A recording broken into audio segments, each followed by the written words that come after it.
Oke hello everyone, welcome to Analysis dan update lagi seputar koin kripto. Dan di video kali ini kita bakalan bahas seputar Virtual Protocol atau dengan tikernya yaitu virtual sesuai dengan yang banyak kalian request juga melalui kolom komen pada beberapa postingan video saya sebelumnya. Dan tentu sebelum video ini saya lanjut secara lebih jauh, disclaimer dulu bahwasannya video ini sama sekali nggak bermaksud buat mengajak teman-teman semua menjual ataupun membeli aset tertentu dan juga sama sekali nggak bermaksud buat mempromosikan aset tertentu. So always do your own research karena this is not financial advice. Dan di sini per video ini saya record yaitu di tanggal 16 April tahun 2025.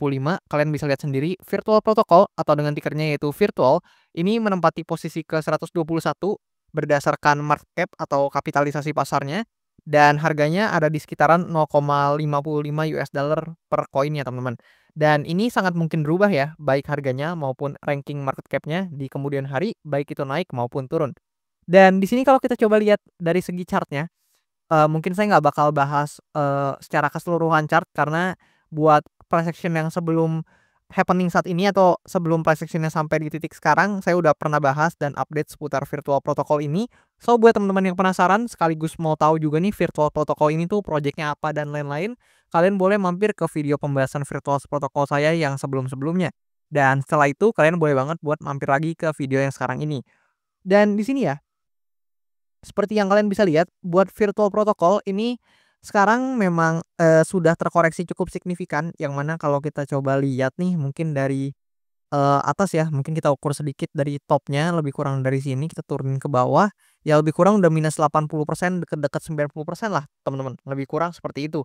Dan di sini ya, dalam beberapa pergerakan, di hari-hari terakhirnya atau di waktu-waktu terakhir atau dalam waktu-waktu dekat ini sebenarnya virtual protocol cukup bearish teman-teman. Kenapa? Karena simple ya, di sini kalian bisa lihat dia baru aja breakdown dari, important areanya atau demand zone-nya yang ada di sini teman-teman.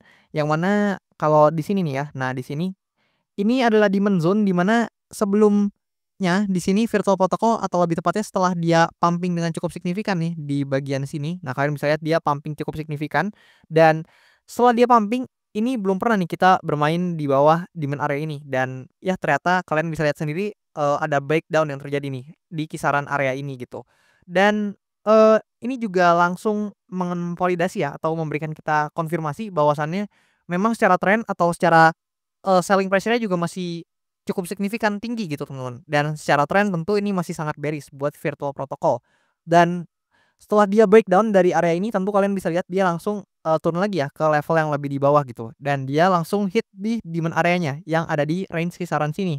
Yang mana kalau kalian lihat ini juga sempat jadi important area ya di pergerakan, virtual protocol pada, Q4 nih tahun 2024 lalu tepatnya di sekitaran bulan November pada saat itu.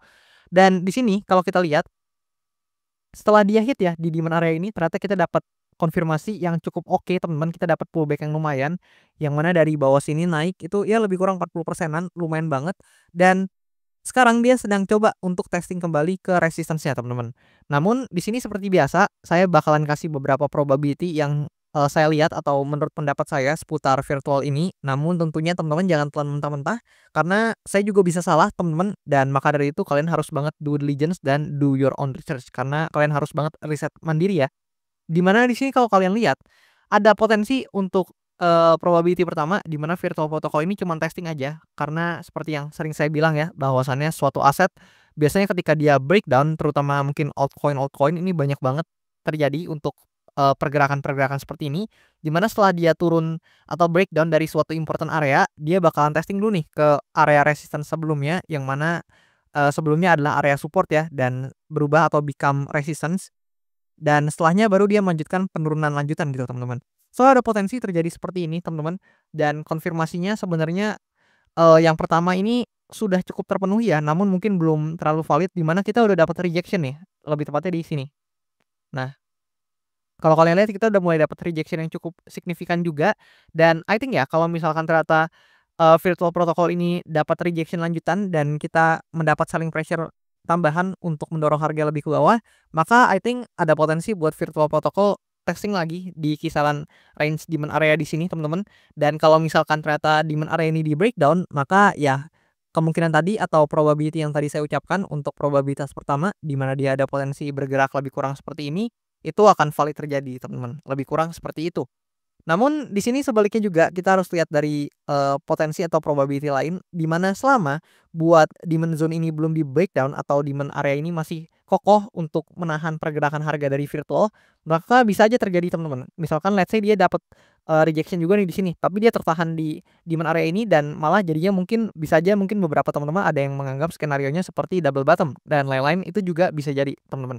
So, itu adalah potensi yang kedua, di mana itu sebenarnya cukup oke ya untuk probability yang seperti itu dibandingkan dengan probabilitas pertama tadi, di mana virtual protocol ini harus lanjut turun dan mencari low point yang ada di bawahnya lagi gitu. Namun di sini ada pun satu potensi lagi, di mana kalau misalkan teman-teman memang, melihat ini adalah potensi yang, make sense, boleh banget untuk, coba dianalisa lebih lanjut, di mana memang ya ada potensi meskipun ini cenderung kecil buat persentasenya untuk terjadi, namun tetap ada, teman-teman, di mana kalau misalkan ternyata virtual protocol ini berhasil breakout dari supply area ini, sekaligus take over untuk high point-nya yang ada di sini, teman-teman. Nah, lebih kurang di sini ya untuk high point-nya, maka ada potensi ya buat virtual protocol ini bisa melanjutkan kenaikan ya. Mungkin dalam jangka waktu dekat hingga menengah, let's say dia bergerak seperti ini, teman-teman. Nah, ada potensi ya dia buat testing di resistance-nya atau area supply-nya yang ada di atas ini.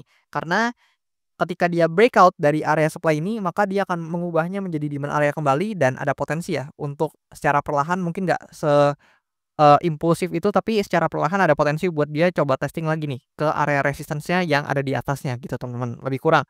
Namun ya konfirmasinya ada 2 hal, yang pertama dia harus breakout dari supply area ini dan juga dia harus take over nih buat high point-nya yang ada di range harga ini, teman-teman, lebih kurang seperti itu.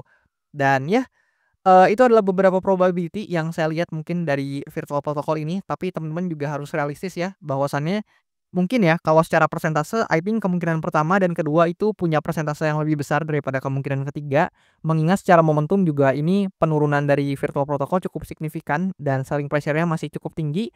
Dan ya kalian bisa lihat ya, ini penurunannya bahkan kalau teman-teman lihat nih bisa dibuat semacam channel nih kayak gini. Nah, kalian bisa lihat penurunannya juga cukup signifikan dan kalau kalian notice ini bahkan ketika naik sedikit ya, untuk stokastik RSI langsung membentuk yang namanya overbought dan kalau misalkan ini mulai slowing down atau mulai turun, maka ya nggak heran teman-teman kalau misalkan ternyata price action-nya ikut turun juga gitu, mengikuti dari, stokastik RSI-nya gitu. Namun ya bukan berarti ketika memang sudah overbought harus langsung turun, belum tentu juga, teman-teman. Bisa aja memang dia overbought terus dan asetnya terus naik, itu bisa juga, teman-teman. So, kalian juga harus analisa mandiri dari berbagai metrik. Dan di sini kalau kita coba intip data lain seputar virtual ya, let's say kita mulai dari sini dulu.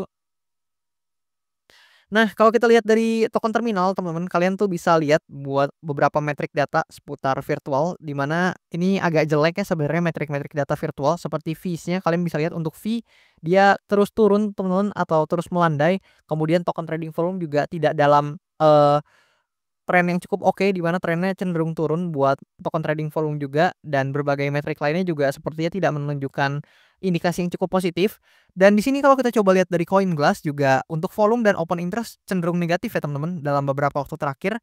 Dan dalam 24 jam terakhir juga value yang terlikuidasi I think ya untuk, koin dengan market cap yang cukup oke juga yang mana peringkatnya 121, teman-teman. Ini sebenarnya cukup rendah, teman-teman, kalau dari sudut pandang saya pribadi untuk 24 jam, terakhirnya yang terlikuidasi cuman sekitar $146.000 gitu.